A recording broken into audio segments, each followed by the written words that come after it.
Al, Reish Chav Zayin, second column, bottom paragraph. So he's speaking about reviewing and retention of Torah.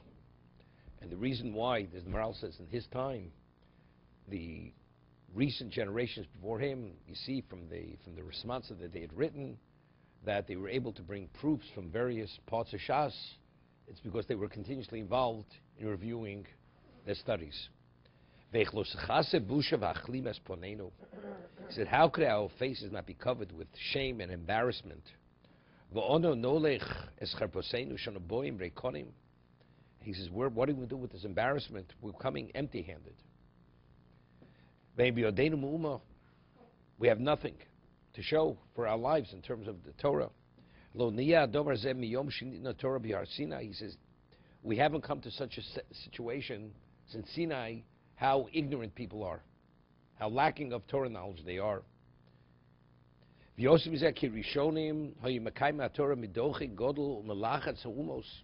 the early generations, despite the great level of deprivation and the way they were oppressed by the nations, evidently in Prague, things were relatively peaceful. We were secure, we have our material needs.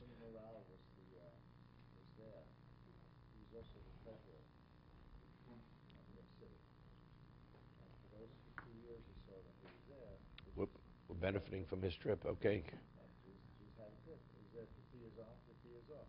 Evidently it was more than 50 years. It was more than 50 years. Because he's talking about the whole period of time. The 1600s. He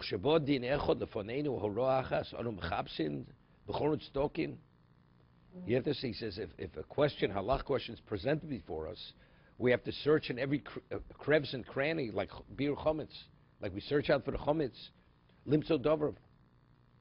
Yeah, we don't even know the locations, where to find the source material to elucidate the question.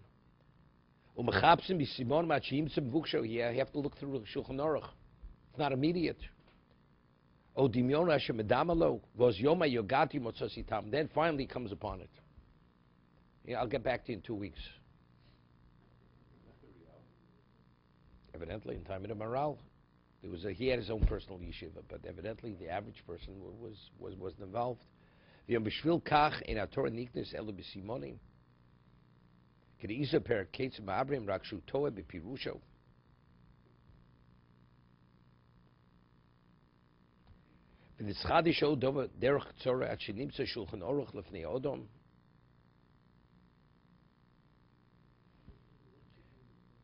What? No, the Gemara says that the differentiation between Shaul and David. When David taught Torah and when Shaul taught Torah. David's Talmudim, they retained it. Shaul's Talmudim, they did not retain it, although Shaul was besides being king, he was a Rosh Hashiva. So it says, because David, when he would teach it, he would give certain like mnemonics that they should be able to retain it. So they misinterpret. They say Simona means that. What do you think? We have Simona in Shulchan Aruch. We have it's marked chapters, so you should be able to look for it and find it. That's the way that's the way they interpret it. That's what the Gemara means. You don't have to know them. We have a Shulchan Aruch. The chapters are marked. You have an index. You look it up in the index. You find it. But that's not what it means. Identically the same way, but it was the same thing, same idea.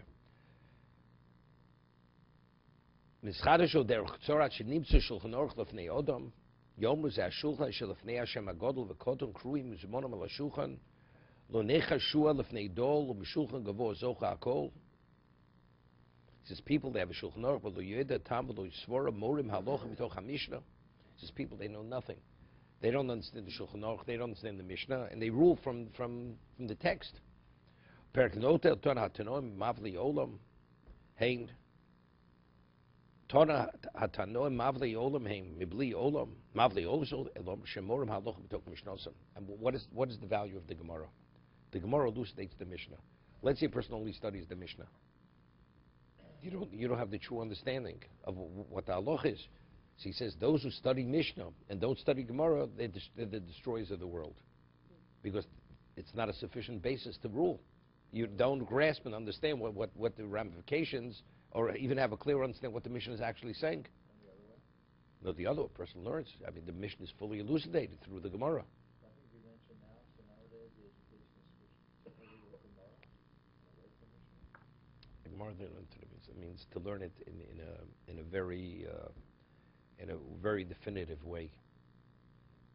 Upir Rashi zal shemavli olam poros tos kevan de yodim tama Mishnah. People, they learn the Mishnah, but they fully don't understand the Mishnah. This is where Rashi understands.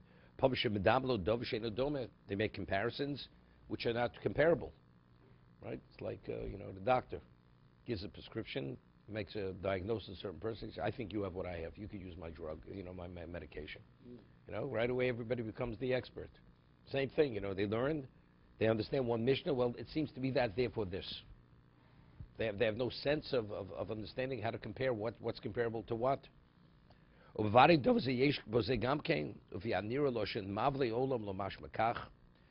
says, the way Rashi explained Mavle, it seems to be that's not the understanding. People,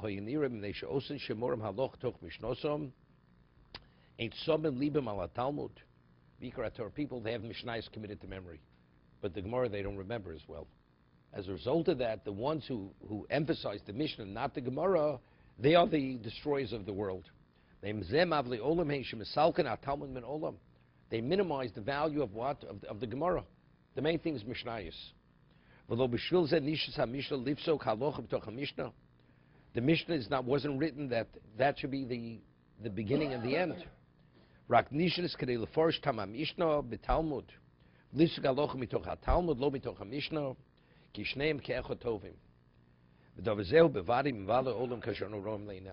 It's interesting. Until the Chofetz Chaim wrote the Mishnah Berurah, to know halacha, you have to be an expert. You have to be like a chief rabbi in a community or an exceptional Talmud Chacham, because you have endless commentators in the Shulchan Aruch. You have a Mogad Avram, you have a Taz, then you have a commentator on the Mogad Avram. We mentioned the Machzah Shekel. Then you have in the glosses, you have Reb Kiveger, you have this. How do you put it all together? You have to have and even to understand the way it's written in a much more difficult, not the Hebrew, in the way it's written very concisely. It's not fully explained. You have to be accomplished to understand what they're writing. Mishnah Berurah is very, very clear, and the way he compiles it, and you have the Mishnah Berurah, and you have the Biur Halacha, you have the various levels of understanding. You have the simple understanding, relatively simple, then you have the background, and then you have the source material. Everything's right there. So even the layman, if you apply yourself sufficiently, even though you're not a great Talmud Chacham, you have it all there. They said that Chofetz Chaim wanted to write a Mishnah Berurah on the Yoredeya. Could you imagine if he wrote a Mishnah Berurah? It took him 25 years to write the Mishnah Berurah. 25 years. And that itself is something which is miraculous. To put together such a thing, and to do it so thoroughly and not to miss a point.